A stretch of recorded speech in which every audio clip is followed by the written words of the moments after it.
കേരളക്കരയാകെ ഒന്നാകെ വളരെയധികം മാധ്യമങ്ങളെ ശ്രദ്ധ പിടിച്ചു പറ്റിയ വ്യക്തിയാണ് ഷാജൻ സ്കറിയ. അപകീർത്തികരമായ വാർത്ത പ്രസിദ്ധീകരിച്ചുവെന്ന പരാതിയിൽ അറസ്റ്റിലായ ഓൺലൈൻ ചാനൽ ഉടമയായ ഷാജൻ സ്കറിയയ്ക്ക് ജാമ്യം അനുവദിച്ചിരിക്കുകയാണ്. വീഡിയോയിലൂടെ ലൈംഗിക അധിക്ഷേപം നടത്തി അപകീർത്തികരമായ വാർത്ത പ്രസിദ്ധീകരിച്ചുവെന്ന മാഹി സ്വദേശിനിയുടെ പരാതിയിലായിരുന്നു നടപടികൾ സ്വീകരിച്ചത്. എന്നാൽ അറസ്റ്റിന് ശേഷം മജിസ്ട്രേറ്റിന് മുന്നിൽ ഹാജരാക്കിയ ഷാജൻ സ്കറിയയ്ക്ക് രാത്രി വൈകി ഉപാധികളോടെ ജാമ്യം ലഭിക്കുകയായിരുന്നു. അച്ഛനും അമ്മയ്ക്കുമൊപ്പം ഭക്ഷണം കഴിക്കുകയായിരുന്ന തന്നെ ഷട്ടിടാൻ പോലും അനുവദിക്കാതെയാണ് കസ്റ്റഡിയിലെടുത്തതെന്നും തനിക്കെതിരായ കേസ് എന്താണെന്ന് പോലും പറഞ്ഞില്ല എന്നും അറസ്റ്റിനിടെ ഷാജൻ സ്കറിയ മാധ്യമങ്ങളോട് വ്യക്തമാക്കിയിട്ടുണ്ട്. പിണറായിസം തുലയട്ടെ എന്നുള്ള മുദ്രാവാക്യം മുഴക്കിയ ഷാജൻ ജനാധിപത്യം സംരക്ഷിക്കാനാണ് താൻ ജയിലിലേക്ക് പോകുന്നതെന്നും തനിക്കെതിരെ ചുമത്തിയതെല്ലാം കള്ളക്കേസുകളാണെന്നും വ്യക്തമാക്കിയിട്ടുണ്ട്. സർക്കാർ തന്നെ വേട്ടയാടുകയാണെന്നും മുഖ്യമന്ത്രിക്കും മകൾക്കുമെതിരെയുള്ള വാർത്ത നൽകുന്നതിന്റെ പ്രതികാരമാണ് അറസ്റ്റെന്നും ഷാജൻ സ്കറിയ ആരോപിച്ചിട്ടുണ്ട്.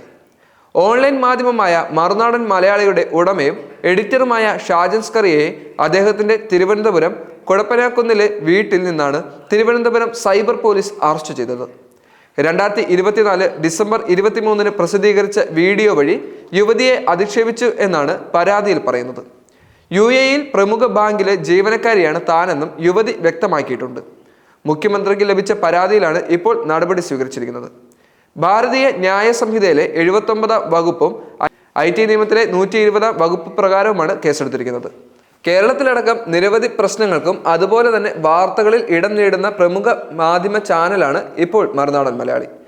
സർക്കാരിനെതിരെ നിരവധി വീഡിയോകളും ഈ മാധ്യമം പുറത്തുവിടുന്നുണ്ട്.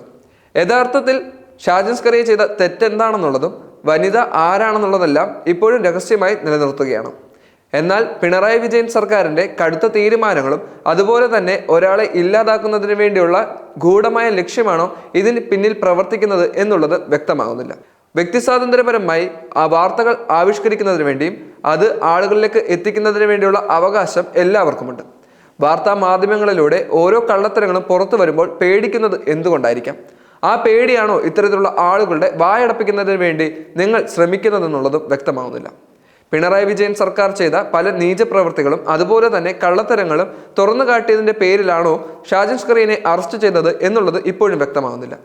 തീർച്ചയായിട്ടും ഷാജൻ സ്കറിയ തെറ്റ് ചെയ്തത് എന്താണെന്നുള്ളത് ഇപ്പോൾ മാധ്യമങ്ങളിൽ വ്യക്തമാക്കേണ്ട ഉത്തരവാദിത്വവും അറസ്റ്റ് ചെയ്ത പോലീസുകാർക്ക് തന്നെയുണ്ട്. അതായത് ഒരു കാരണവുമില്ലാതെ ഒരു വ്യക്തിയെ എന്തുകൊണ്ടായിരിക്കാം അറസ്റ്റ് ചെയ്തതെന്നും അതുപോലെ തന്നെ വ്യക്തികൾക്കെതിരെയുള്ള ആക്രമണത്തിൽ ഇങ്ങനെയാണോ അറസ്റ്റ് രേഖപ്പെടുത്തേണ്ടത് എന്നുള്ളതും വ്യക്തമാകണം.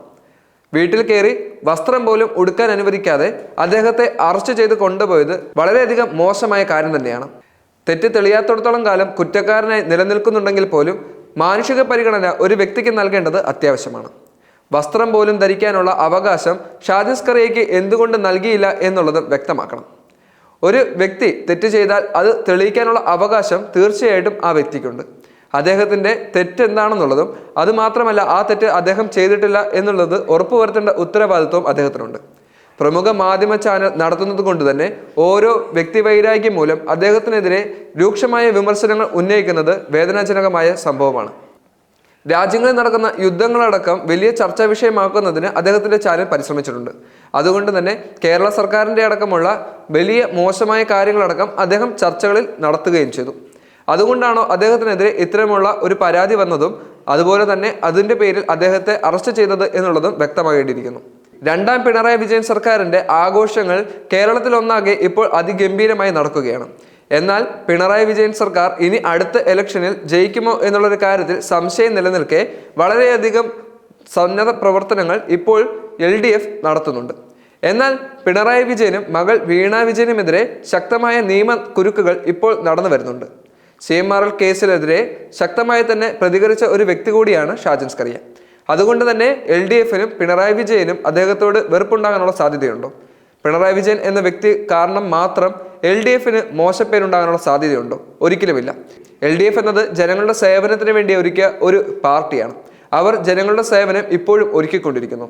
ശക്തമായ തെറ്റ് കണ്ടു കഴിഞ്ഞാൽ അതിനെ എതിർക്കുന്നതിന് വേണ്ടിയും അതുപോലെ തന്നെ ശരിയുടെ കൂടെ നിൽക്കുന്നതിന് വേണ്ടിയും എപ്പോഴും LDF ശ്രമിച്ചിട്ടുണ്ട്.